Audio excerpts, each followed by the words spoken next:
Sebanyak 3 pemain yang bisa dampingi Rafael Struijk di lini depan timnas Indonesia akan dibahas dalam artikel ini.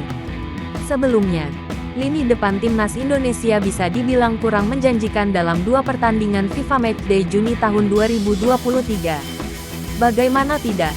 Sejumlah peluang yang tercipta tidak bisa dikonversikan menjadi gol oleh pemain depan timnas Indonesia saat ditahan Palestina 0-0 dan kalah dari Argentina 0-2. Ketiga pemain depan yang dimaksud yakni Dendi Sulistiawan, Bayangkara FC, Dimas Drajat Persikabo 1973, dan Rafael Struijk ADO Den Haag. Khusus bagi Rafael Struijk, winger 20 tahun ini masih bisa dimaklumi karena baru memainkan debutnya bersama timnas Indonesia. Meski gagal mencetak gol, performa pemain naturalisasi ini pada 2 laga FIFA Matchday melawan Palestina dan Argentina terbilang gemilang. Sejumlah peluang timnas Indonesia beberapa di antaranya lahir dari Rafael Struijk.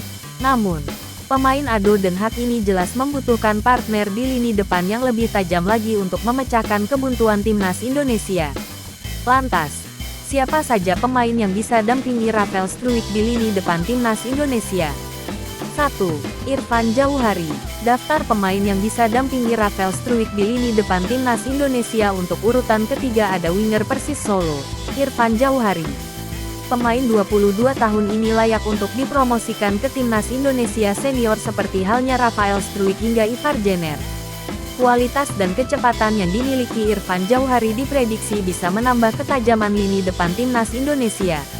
Terbukti, Irfan Jauhari telah berhasil membawa timnas Indonesia U22 juara SEA Games 2023 dan berhasil mencetak salah satu gol penentu kemenangan timnas Indonesia U22 pada laga final melawan Thailand.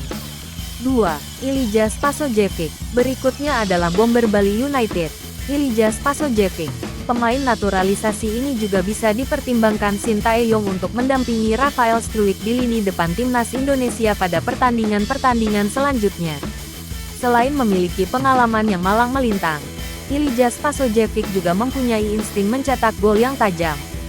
Tercatat, penyerang 35 tahun itu telah mengoleksi 17 gol untuk Bali United di Liga 1 musim lalu.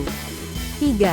Ramadan Sananta. Nama terakhir yang layak menjadi pendamping Rafael Struijk di lini depan timnas Indonesia adalah penyerang anyar Persis Solo, Ramadan Sananta.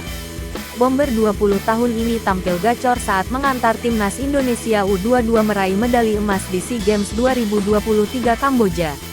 Tercatat, Ramadan Sananta telah membukukan 5 dan menjadi salah satu top skor SEA Games 2023.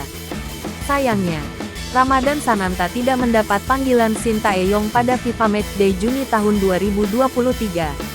Padahal, selain mengantarkan timnas Indonesia U22 meraih juara SEA Games 2023, Ramadan Sananta juga sukses membawa PSM Makassar juara Liga 1 tahun 2022 sampai tahun 2023. Tercatat, dia bermain dalam 24 laga dan membukukan 11 gol plus 2 assist untuk PSM Makassar musim lalu.